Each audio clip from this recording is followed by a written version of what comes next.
coming up on this part 2 episode of the New Money Habits podcast. Somebody in their young 20s getting added to their parents' credit card that had a long history, high balance, and low utilization rate, walked away on day one, like after the month that it finally reported to her credit, with a 720 credit score.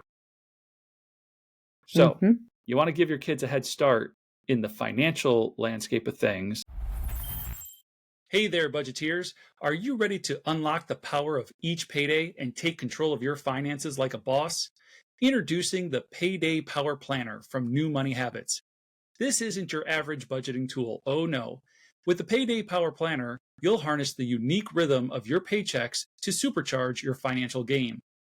Say goodbye to the confusion of monthly budgets and hello to the clarity of every payday. You'll know exactly when money is coming in and when it's going out, giving you the edge you need to stay on top of your finances. But that's not all. With the Payday Power Planner, you'll easily spot whether you're rocking a surplus or facing a deficit. Armed with this knowledge, you'll make informed decisions that set you up for financial success. It's time to transform your relationship with money and create the new money habits you need to achieve financial freedom. Get your hands on the Payday Power Planner from New Money Habits today and start making every dollar count. Don't let financial stress hold you back. Create a better plan for your money and seize the power of your pay period and thrive with the Payday Power Planner. Visit newmoneyhabits.com now to grab your free copy and unleash your financial potential. And so that's definitely one of the slippery slopes I think can happen. But another one is just once you've convinced yourself that it's okay and maybe even good to use credit for whatever reason, it can get out of hand pretty quickly, especially because we know that usually we will spend more when we have something to swipe. We tend to do a little bit less when it's a debit card, only unless there is an unlimited amount of money there. So if you're on a zero-based budget and you're like, okay, well, I have this amount for this specific thing, you're probably less likely to spend on something else. If you use one of the other types of budgets, like an 80-20 or 70, 10-10, some of those other kinds that are out there, you might be a little bit more willy-nilly with your debit card because it's not as rigidly set out for you, right? Like that plan isn't quite as rigid. And if you have a credit card where it has an unlimited amount of money, you're going to be even more willy-nilly than before. And I think it's really more tied to how much of the guardrail is there for you. Yeah. And so maybe you're the type who doesn't need a guardrail. Maybe you have a fear of, you have the plan I'm going to pay it off right away. Like 25 minutes after I do this, I'm going to pay this off. And so that's how that's going to, never accrue any interest. So if you have this plan and you know that you're the type of person who needs more strict guardrails, then maybe you have to, even if you use a credit card, set up a good habit to turn right around and pay it from whatever category you have already set that aside for. Yeah. And so as we kind of transition into like behaviors, right? Yeah. Yes, intentionality and purpose. So I mentioned earlier that when I first applied for my first credit card after closing every credit card, and it had a singular purpose. But then I also introduced the fact that my wife didn't want to use didn't want to pay cash at the pump. And so what happened is, okay, well now at first, there was actually a second debit card. I was doing the debit card thing for a while, and then I was like, I don't even like it for gas. So then we got another credit card. And it became that there were two checking accounts, and one checking account got funded with the gas money all the time. So she could use the credit card easily. And then to your point, whether I was doing it the day of, or if I was just doing it every pay period, paid bi-weekly, we were making the same equivalent payment because we had the cash on hand. So I want to talk a little bit about, you just called them guardrails, but like that intentionality and that purpose. So if there is a purpose for you using a credit card, the idea would be that you have the cash on hand in your checking account, savings, wherever it is, to pay for the use of that credit card immediately. Not that you have to go and make the payment immediately, but that you have the money. So with clients, what I've done, I have a young woman that I'm working with who has a travel fund. And I wanted to teach her how to use a credit card responsibly. And since she has a travel fund, it means she travels often. So I said, hey, why don't we make the first purpose of your credit card just your travel expenses? So when you need to book a flight, hotel, whatever, we're going to put it on the credit card first. But we will always have the cash in the travel fund first. Then you can do that. So we talked about it and we came up with a $4,000 travel fund. And so we got it fully funded. And now she just knows, like, hey, if I want to go somewhere and it's $300, I put it on the credit card because I know I have a fully funded travel fund. So then I just pay the credit card. And the next time I get paid, instead of paying the credit card, I replenish the travel fund if that's a priority in that moment, right? There might be other priorities. So it's like, okay, we're not going to do that yet. But when she can, she replenishes the fund. But she never makes a credit card purchase. Now, she's been managing a credit card for 8 to 12 months, somewhere in there. Not once has she slid her card for any purchase, because we've graduated from travel only to some other things. Not once has she ever made a purchase without already having the cash on hand to pay for it. And that's a behavioral thing. That's a guardrail. Yeah. That is I don't use credit cards to buy something I can't already pay for in cash. Yeah, that's a discipline for sure. Yeah. And Good so, for her. yeah. And so my encouragement is that like you had mentioned a few moments ago, like if a credit card is something that is going to cause more harm than good, then it's probably right to avoid it. But what's one of the ways that you can manage a credit card wisely? Well, you can manage a credit card wisely by putting in these guardrails and saying, I never use a credit card without having the cash to pay for the purchase. And then beyond that, like I said, with this particular client, we've graduated from just travel to other things. Interestingly enough, gasoline's like not one of them. So I had suggested that to her. I said, I think you're to a point where we have the cash for the gas. You could just put it on the card first. And she's all like, nope, don't want to do that. I like paying cash for it. I get to see it. But okay, perfect. Like we don't have to. Yeah. But there are other areas in which she'll use the credit card for like streaming services and whatnot. But we are setting aside the cash from every paycheck for that so that it just becomes a credit card payment. So yes, your Hulu gets to hit your credit card, but then you're just going to pay the credit card the same that you would have paid the Hulu. And it's all beautiful. Yeah, I think what I really like about that is the fact that it's personalized. And that the example that you gave was, hey, you could totally start using this for cash. I mean, for gas, and you're almost like tempting her. You could do it for this over here, and you're becoming that slippery slope for her. Way to go! I'm of course kidding. I know. But she was disciplined enough, and here's the key: self-aware enough to say, no, I don't want to do that.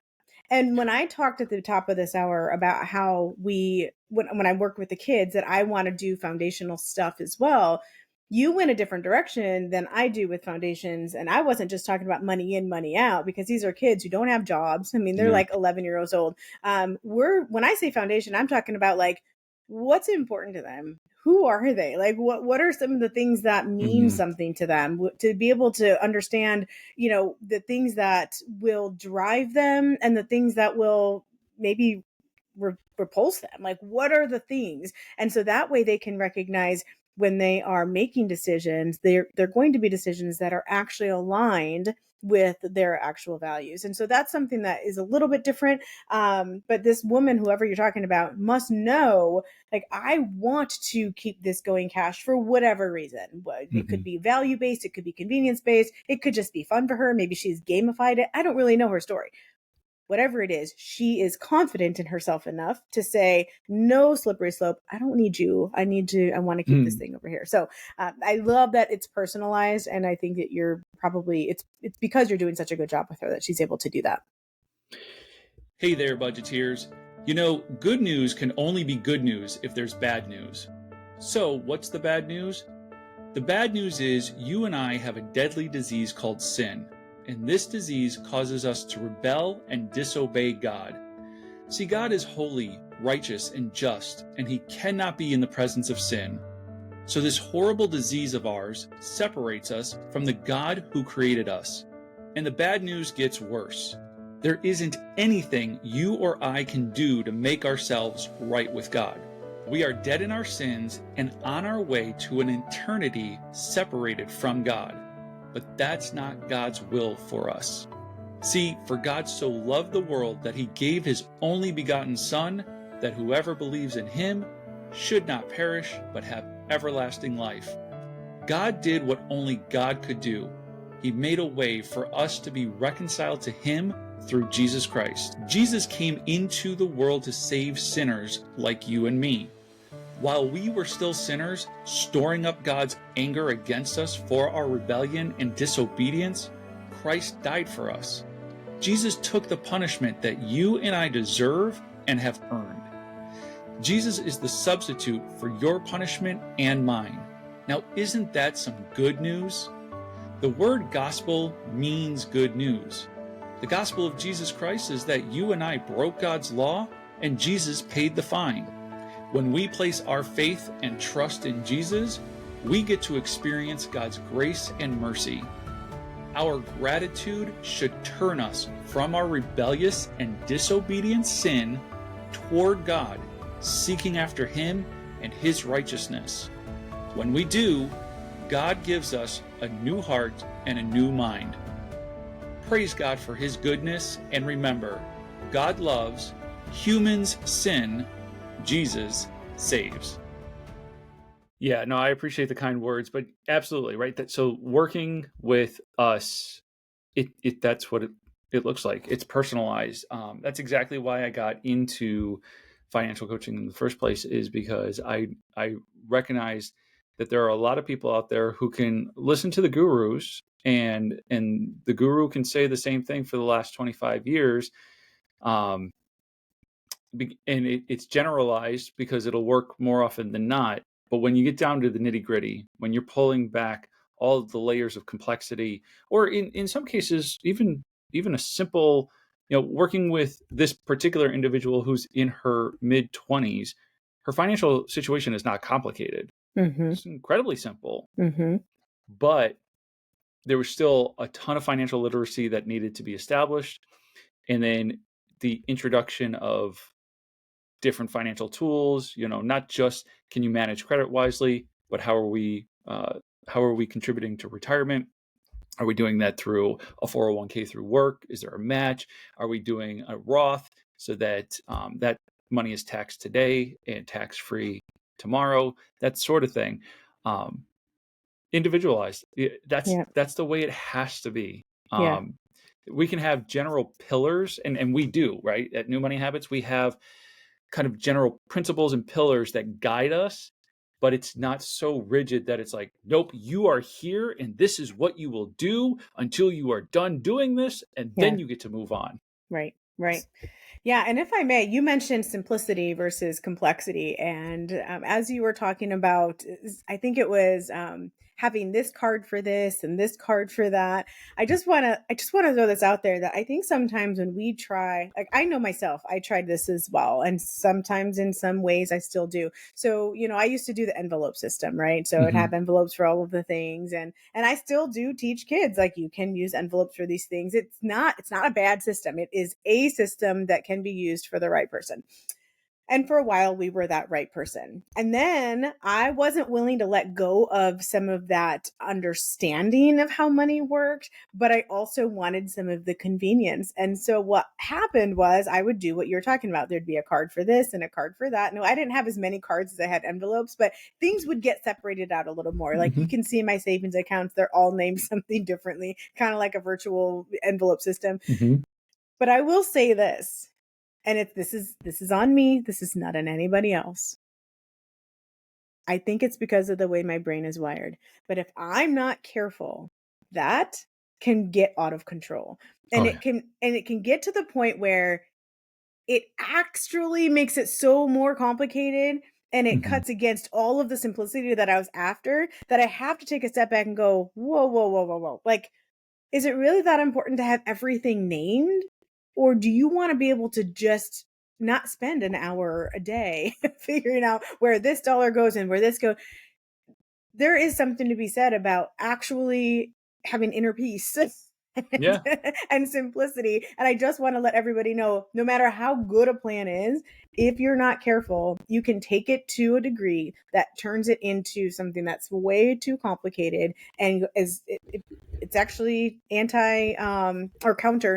counterintuitive. It becomes so not simplistic anymore that you're like, why did I even start this in the first place? Yep. I love it because I can vividly imagine certain clients who, for them, their system, it 100% works for them. And to them, because they've been doing it, it's simple. But if you were to look at it, if I were to bring you in and say, will you look at this? You'd be like, what is going on? This is so complicated.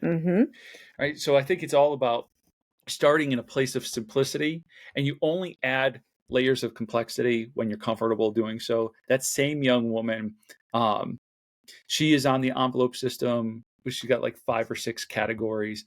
But when we introduced the idea of being able to use the credit card on things that weren't just travel, I had her add an envelope that says credit card payment, so that if she was in a situation where she used the credit card for, let's say, like food or gas, we'll even say gas, even though she won't, right?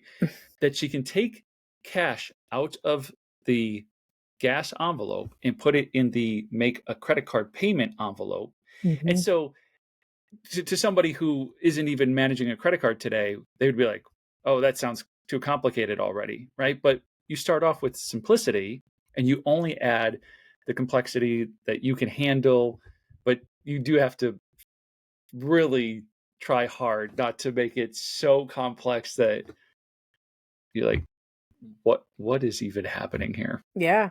It can absolutely get out of hand. And there have been times when even just my own system, I've had, time to dial it back, girl, because if I die tomorrow, my husband would be like, what?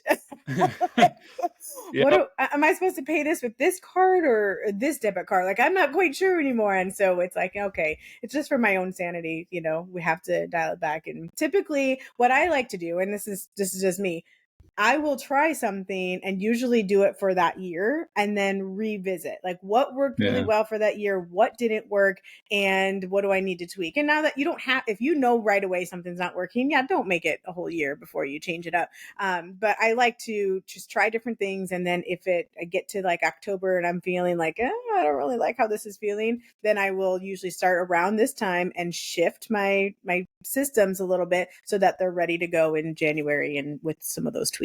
So Yep. Well, I really appreciate the conversation today. Like I said, it's a well I like to come back to. It's a conversation that I think bears repeating from time to time. Like, hey, let's evaluate it. Because as you said, rightfully so, credit cards are not for everybody, but they're also not for no one. You like that? Triple negative? Yep. Absolutely. I can feel you wrapping up, and I respect that. I just want to add one more thing before we do that. Hey there, budgeteers. Are you tired of feeling like your finances are running the show? Well, it's time to flip the script and take charge of your money with New Money Habits Financial Coaching. This isn't your typical financial advice. New Money Habits is about empowering you with the knowledge and tools you need to make savvy money moves and build a solid financial foundation. Here's the deal. We're offering a free discovery session to kickstart your journey to financial freedom. Yep, you heard me right. Free. In this session, one of our experienced coaches will help you to pinpoint your financial goals and create a better plan for your money. We're talking about mastering your money mindset, picking up practical money management skills, and having someone to hold you accountable along the way. So, if you're ready to kiss financial stress goodbye and say hello to a brighter financial future, then schedule your free session today to create the new money habits you need to achieve financial freedom. No, please. As somebody who has a 17-year-old and a 20-year-old, I know that I said this and I meant it, that it might not be for everyone, but if somebody plans to buy a house, if somebody plans to, and there's lots of things we could talk about with buying a house, having credit. I know there's the idea of having non-existent credit. There's underwriting and all of that stuff. It does add a layer of really strong complications. Anybody who says it doesn't, it might be inconvenient. It's not impossible, but it is inconvenient.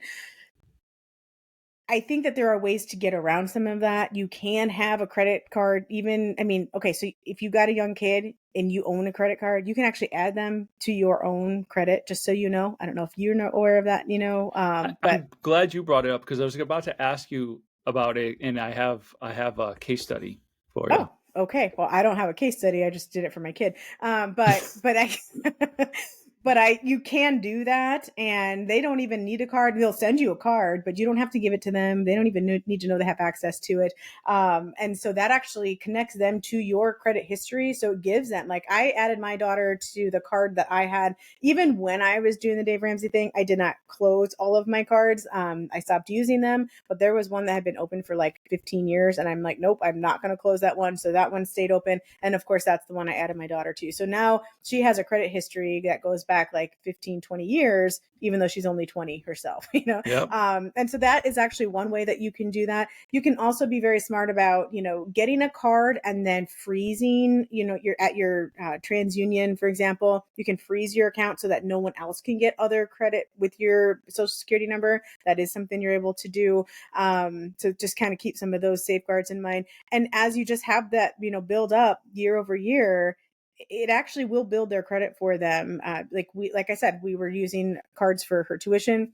We've used some of ours, but she's gotten a couple that are like $500 limits, and we will just put $300 payment on there and then pay it right back and keep going back and forth with that, and then ask for an increase. And now she's got one that's $1,000, and we just kind of keep doing that. And so her number will be going up, but she actually doesn't use the cards herself. Like, it's not in her pocket for, incidentals. It's just for the tuition. And so I just want to throw that out there, because even if she decides later on she doesn't want to use a credit card because it's not in her best interest, then she doesn't have to do that, but it won't stop her from then later on, being qualified for a house or something. Yep.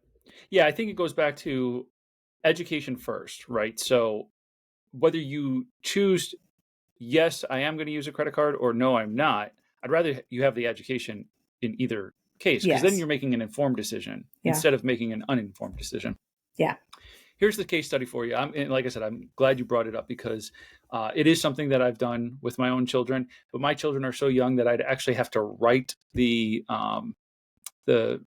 bureaus to get them to release to me their credit information. Right? Okay. Like, I can't just like log on to like one of the nifty like Experian or anything online. Anyway, not the point. Here's the point.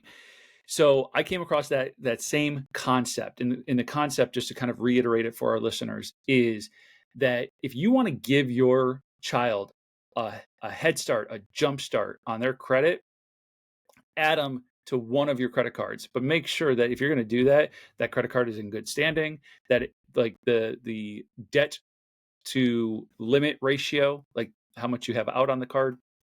Sorry, utilization rate is what I was looking for. Make sure that the utilization rate is low, or none. And none by meaning like you're paying it off every month, right? But I have clients who will do this even if they have, 25% balance on their card.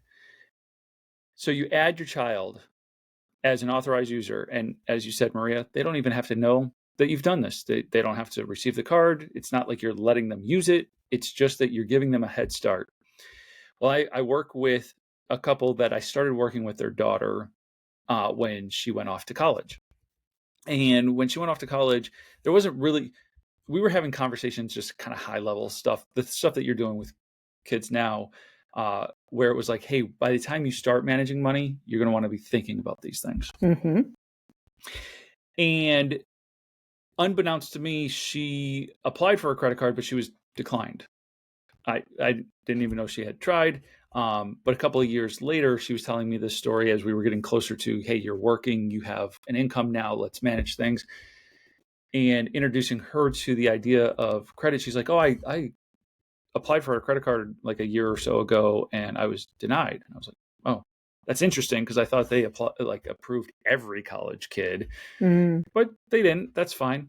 So we did this hack. We talked to the parents, because I was working with the parents, like, what do you think about adding her? You do not have to give her the card, blah, blah, blah. We can cross that bridge later. And they're like, yeah, absolutely. Let's do it.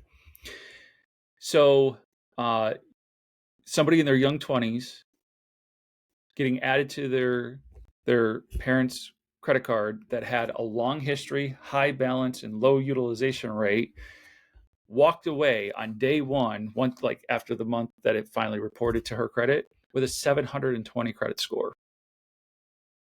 So you want to give your kids a head start in the financial landscape of things. That's a little bit of a credit hack to let them acquire your good credit, get their credit score up.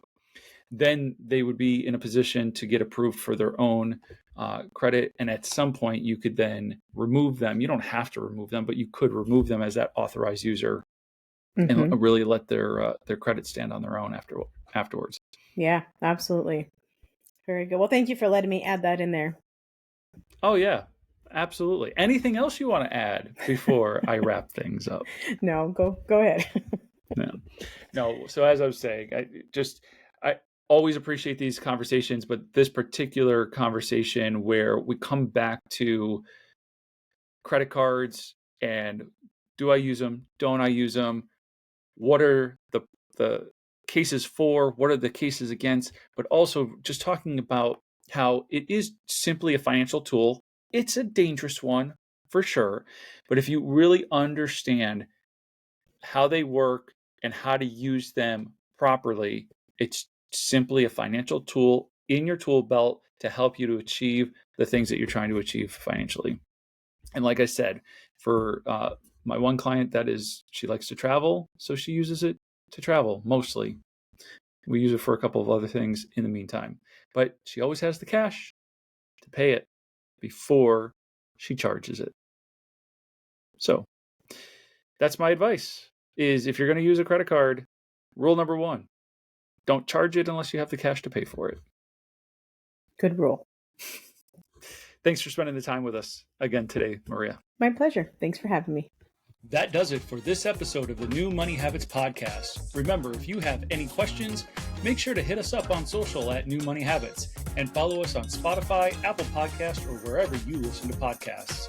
Please consider leaving a 5-star rating and review to help us spread this message of hope to people looking for a better plan for their money.